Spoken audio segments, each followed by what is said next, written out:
Welcome, welcome. My name is Dr. John Tyus. I am the founder of the ID movement. We have a very, very special guest here today. Definitely my older brother, somebody that I have looked to for guidance, strategy, everything you can think of, definitely over the last probably 10 years of my life. So he has definitely been active in my life. And so we want to give a warm welcome to the great Pastor Erick Miles. He is the senior pastor of the City Church Reynoldsburg. And he's not only that, he is really in demand in corporate America, doing some amazing things. He probably didn't know I was going to say that, but doing some amazing things in the HR field. So let's give a warm welcome to Pastor Erick Miles. How are you, sir? I am good, my friend and little brother. I need to catch up with me, though. I'm doing good. I appreciate you asking, and I appreciate you having me, man. Absolutely, absolutely. So as you all know, we're here to discuss Pastor Erick's letter that he wrote in the new book that we all have is The ID Movement Presents Voices of the Sons, Letters from the Emerging Leaders, Columbus edition. We have several amazing high profile people that are doing it, about it in Columbus, Ohio. That's doing some amazing things that are really some amazing emerging leaders. And Pastor Erick is one of those people. So we're going to start off with this conversation, and just feel free if you want to drop some of your questions. Don't forget also to like and to subscribe rather, and to share this video. We need to get this out to as many people as possible. So Pastor Erick, Pastor E, whom he is called as well. Tell us a little bit about yourself. Who is Pastor Erick? Oh man, that's a loaded question.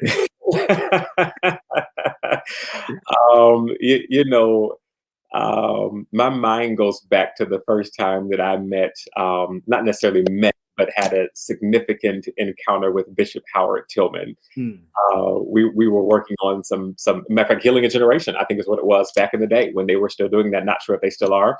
And we were coming out of the conference room, and as we were coming out, Bishop looked at me and he said, in only the way you know Bishop's voice, he said, "Erick." I said, "Yes, sir." He said, "How are you?"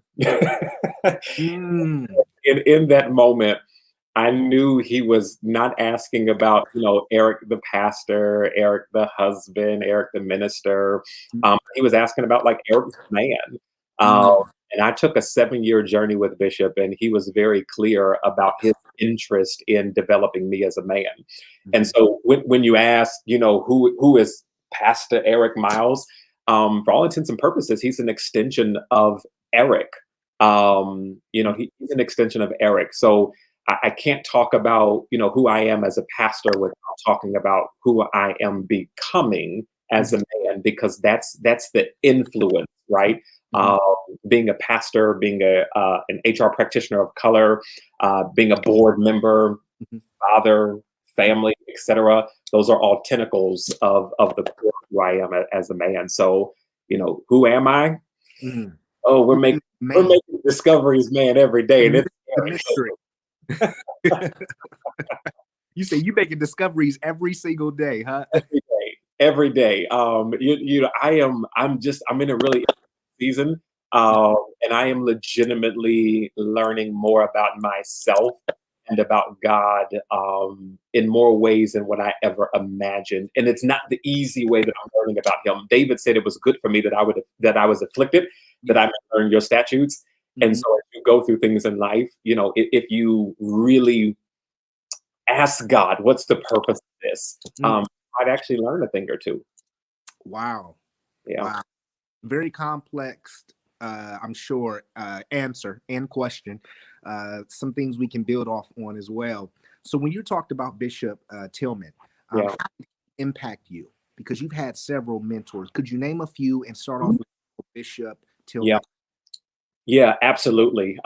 So Bishop Tillman found me at a time where my personal life at that particular time was in crisis. There's no other better way to put that.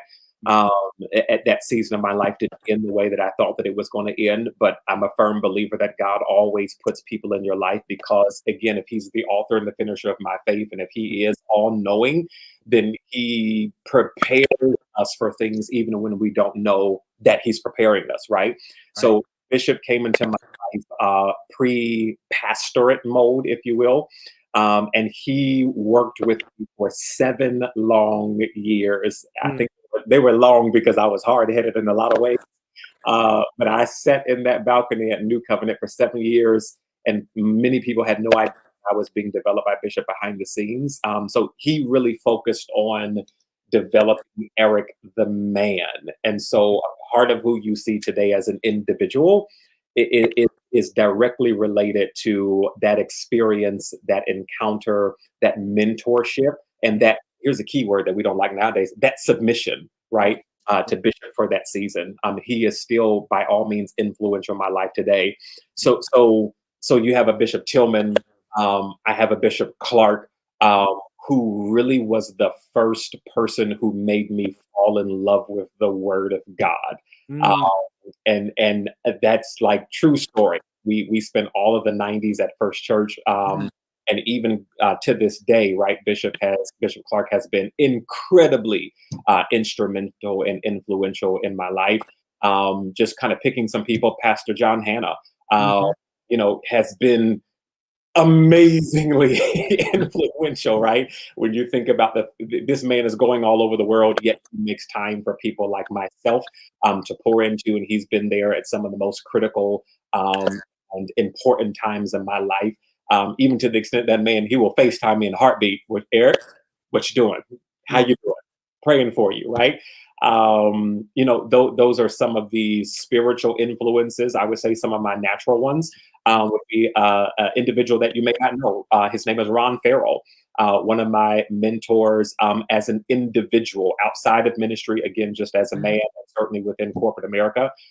He's been a major champion for me as a man in terms of, again, a man, and then being also a man in a human resources or professionalism space as well.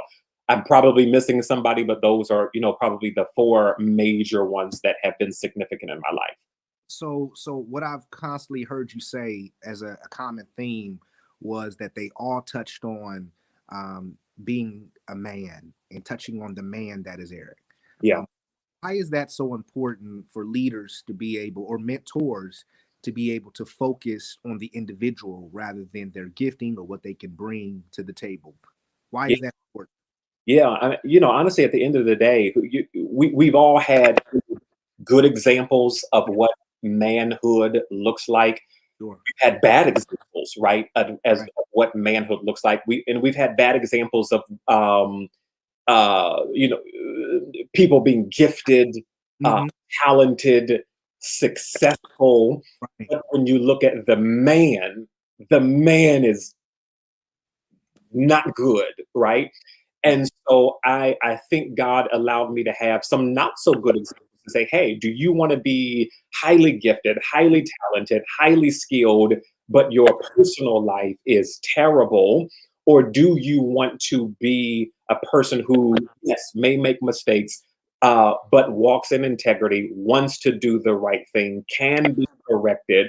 Do you want to be that guy, right? And are you, here's the thing, Dr. Tyus, you willing to jeopardize a certain level of success to walk in the integrity and the character, right, that God wants to really squeeze out of us?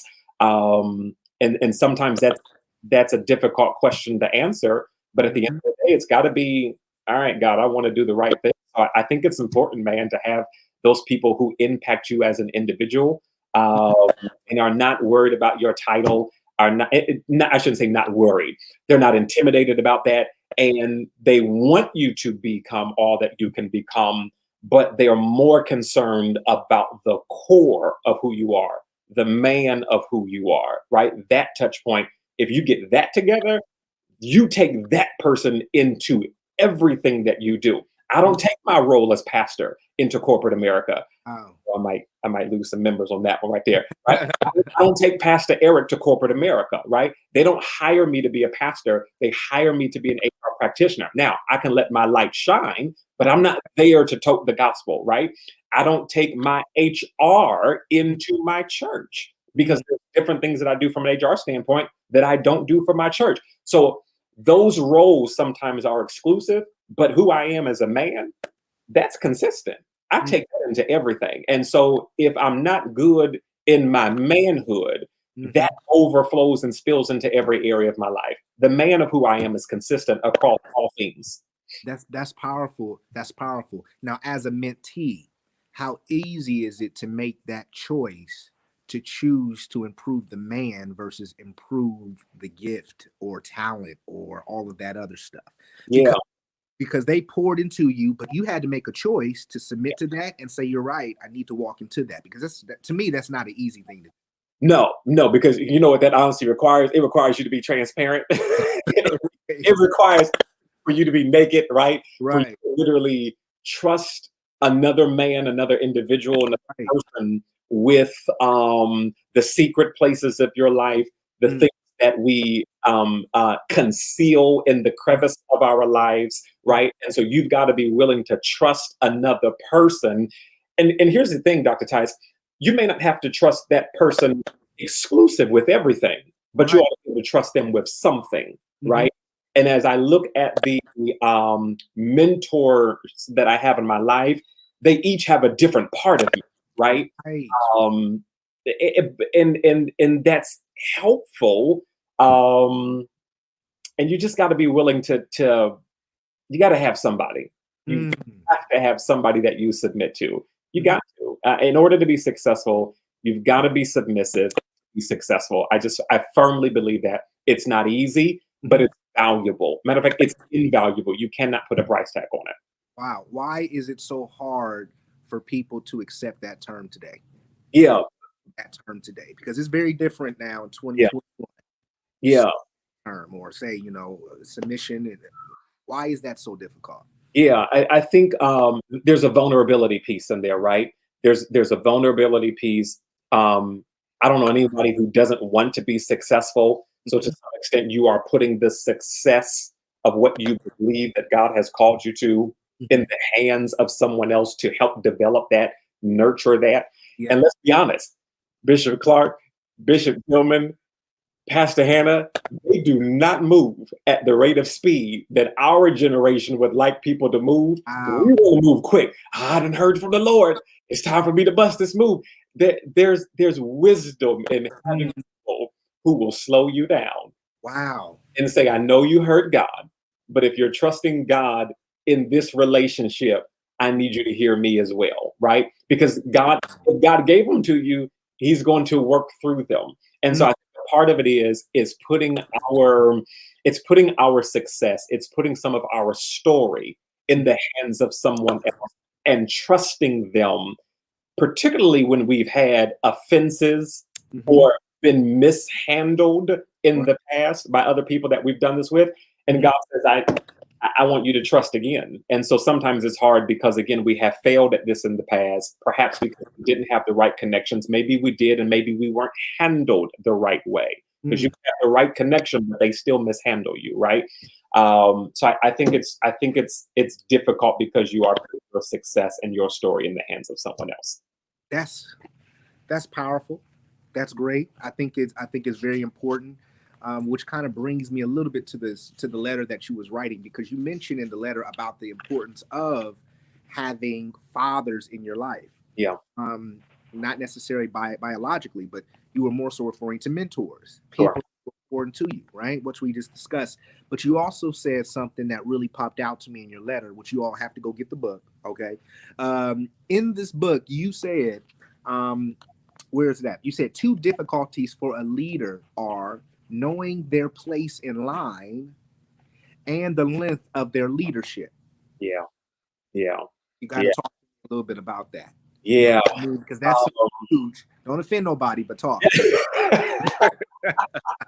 Yeah, I won't go on my normal Facebook, pirate, so to speak, where I maybe have to take things and apologize for things. So knowing your place in right line, right? I think first and foremost, God did not design us to be a carbon copy of someone else. Mm. We are fearfully and wonderfully made. Yeah. We are distinguished by how God created us, the experiences that we have. And being comfortable with where you are in line is incredibly important. Yeah. When we jockey or wrestle or bogart our way for position, we can miss moments and opportunities and connections that God intended for us to experience right from the place where we were. So if we're too far ahead or we're too far behind where I'm supposed to make connections and those divine connections, I'll miss them. Watch this. I'll still connect, but it won't be the connect that he intended for me to have to get me where he intended for me to be. So I think knowing your place in line, being comfortable with where you are in line is important to your success. And then, how long am I supposed to be doing this? Man. Now listen. See, I knew, but you got to talk about it. I just hear this. Okay, listen. I'm 41. I have zero. Now, my calling has no expiration date. My calling has no expiration date. Right. So I'm called to minister to the masses. But in terms of how I do that, I have zero intention on being a senior pastor for the better part of my life. I just think that that's God's plan for me. I don't think it's healthy for me. And I think it gets in the way of the next person to step up, to be able to take something further than what I could take it, or to just, and if they can't take it further, maybe they're just supposed to manage it right where it is, right? And so if I don't get out of the way, at the end of the day, what I will begin to feed people is something that can be stale, something that can be, out of order, out of place. And so I just believe that we have to be comfortable with God showing us, okay, that's done. Now what next? And I don't think that you can just broad stroke it and say, I'm going to do this for 10 years. I'm going to do that for 20 years. I don't think that that's the right approach. I do think that we have to be open to say, all right, God, I need for you to speak to me. Here's what I've always said about my church, and my church knows this. If it's me that is getting in the way of this growing, God, put me out of the way. That's my prayer. Not fix me, help me through it, keep me in the saddle. No, Lord, if I am the reason why this church is not going to the next place, I will gladly step out of the way. But not only am I stunting their growth, I'm stunting mine by holding on to something. And God's like, I'm trying to move you to the next place. And the same faith that you had when you first got into ministry, I need you to keep that level of faith. Let me say this and then I'll shut up. Dr. Forbes was my youth pastor growing up. He's been significant, certainly in my more formative years. He said something to me one time when we met. He says, honestly, Eric, he said, if most pastors were honest, they would tell you that the reason why we stop growing is because we get comfortable and we no longer take the same risk that we took to get where we are to now get to that next level because we've gotten comfortable. And so what he was telling me was, don't ever stop taking risk as it relates to walking by faith and trusting God, and never be afraid to walk away from something and never be afraid to walk towards something new. That's huge. That's huge because it takes a sense of confidence, of self-security, identity to be able to walk away from something like the pastorate. And why is it so hard? It could be multiple reasons, because I'm sure it is. But why is it so hard for people to transition? Because I've said to the people that I pastor at the church that just because you were called to pastor in the 80s don't mean you're called to pastor today. Because I believe there's a season attached to all of that. Explain, why is that so difficult for people to walk away? Fear of the unknown. It's fear of the unknown. Is this going to work? I'm older now. What is this going to look like? It's fear of the unknown. I even in my HR life, right? I'm just like, okay, God, I'm believing you for some things. And man, Dr. Tice, the moment I made up my mind that I was going to take the proverbial leap of faith, doors started to open. People started to call me. Like I just got another call from, I'll leave it all nameless, but I just got another call to do something with one of the local chapters for the largest national Mhm. HR organization in the world. The local chapter here has reached out to me and say, "Hey, we want to reconnect with you. We've got something for you in mind." Mhm. But I couldn't get these doors open if I didn't jump out of the boat and say, "All right, God, I want you to enlarge my territory, expand me. My voice and my gift should not be exclusive just in a pulpit.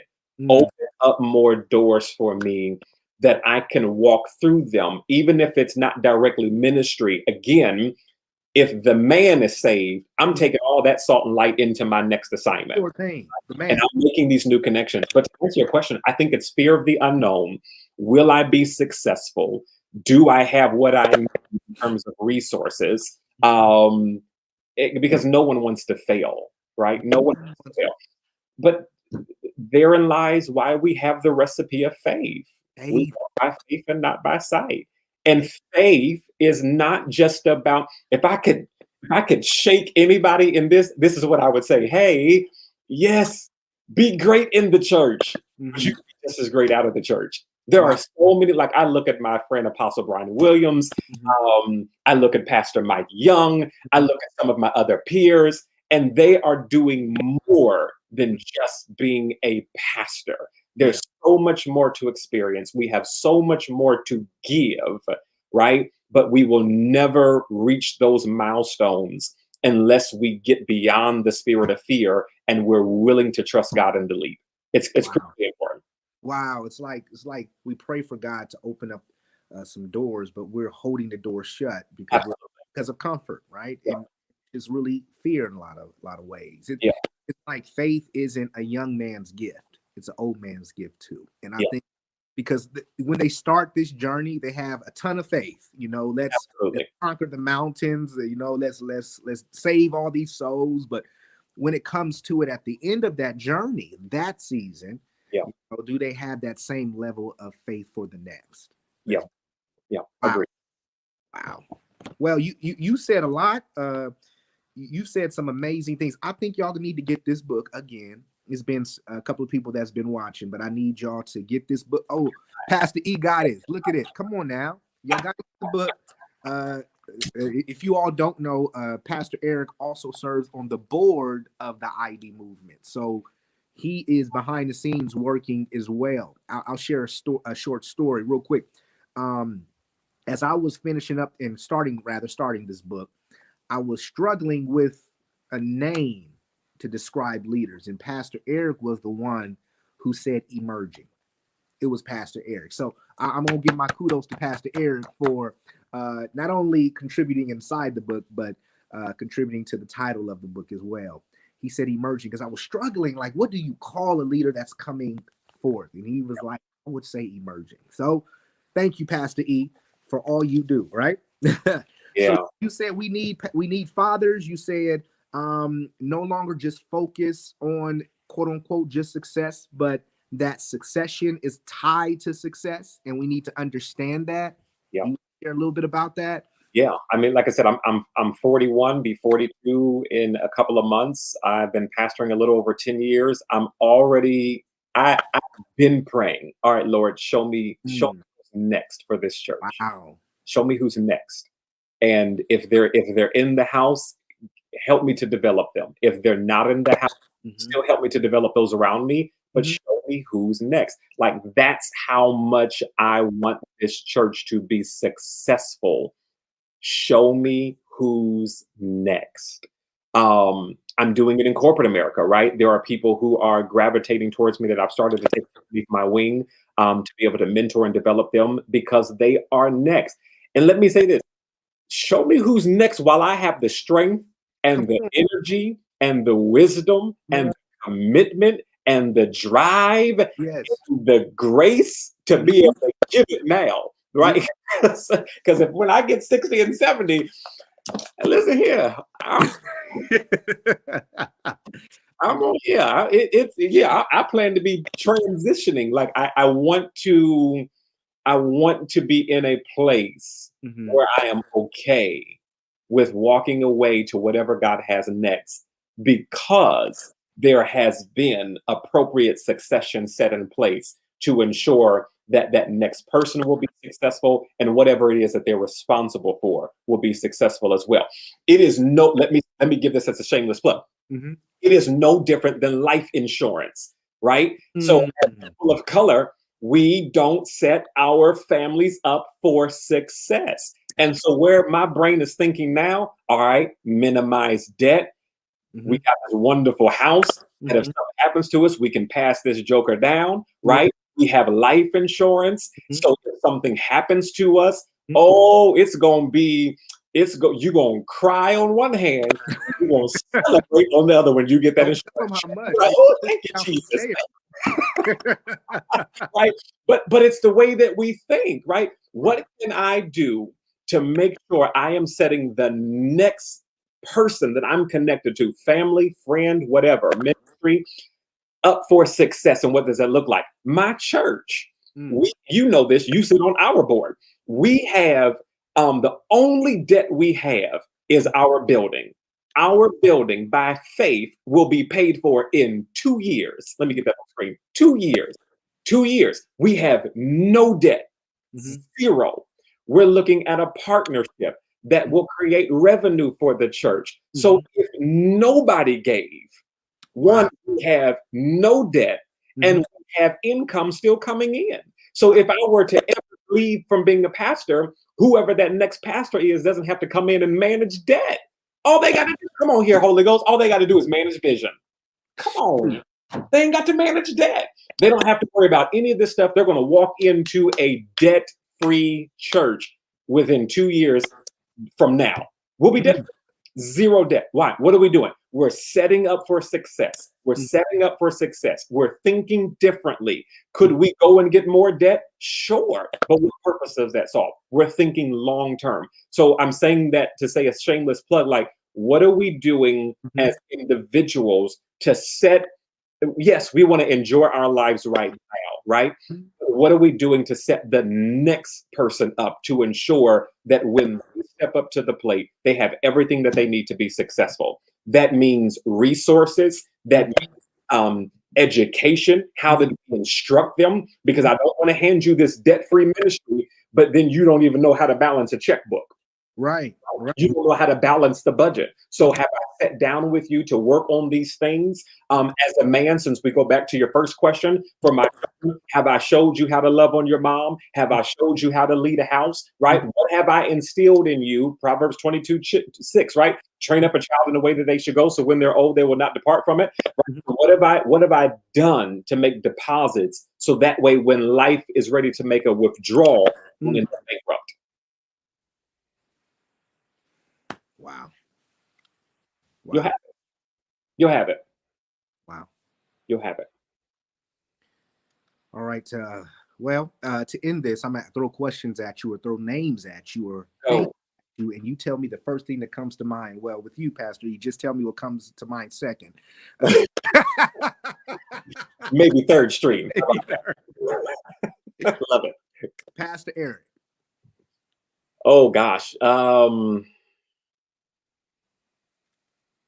Broken but covered by grace. Mm.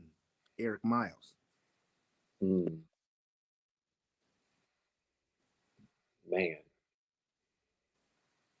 Gutted but covered by grace. Mm. Wow. Um. HR. Human resources. Love it. Um, love it. Hmm. Okay. Okay. Fatherhood. Oh wow. Um,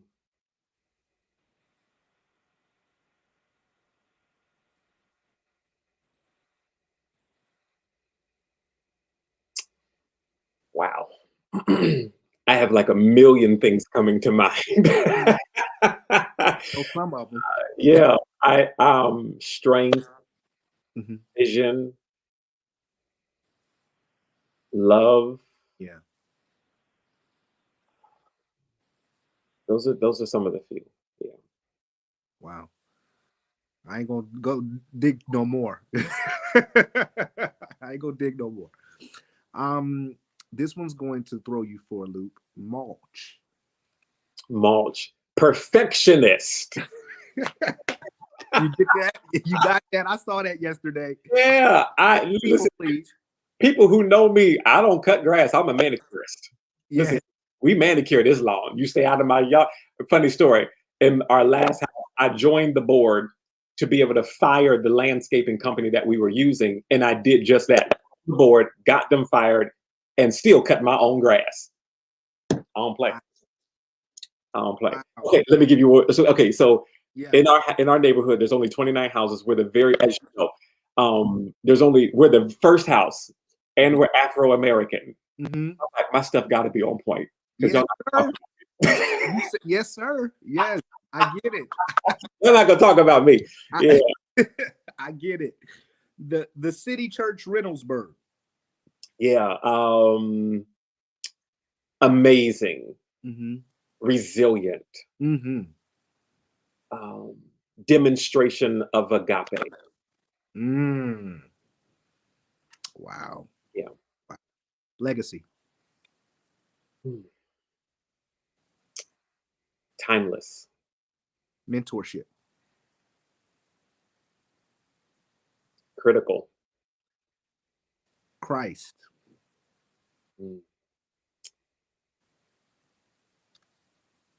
I'll give you a phrase. Okay. Has taken on all new meaning for me. Okay. That's as far back as I'm gonna peel that onion tonight. Yeah, don't peel that, please. Yeah. Yeah.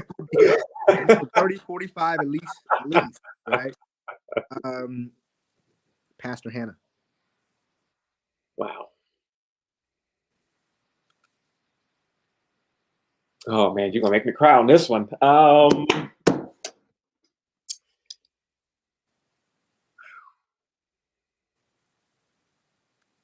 Heaven only knows. Heaven only knows. Bishop Tillman.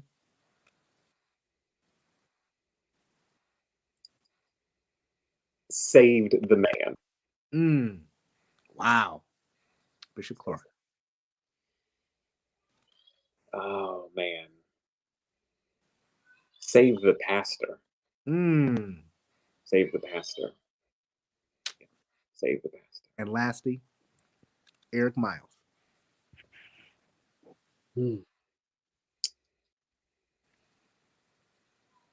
Restarting. Yeah. Restarting. Beautiful.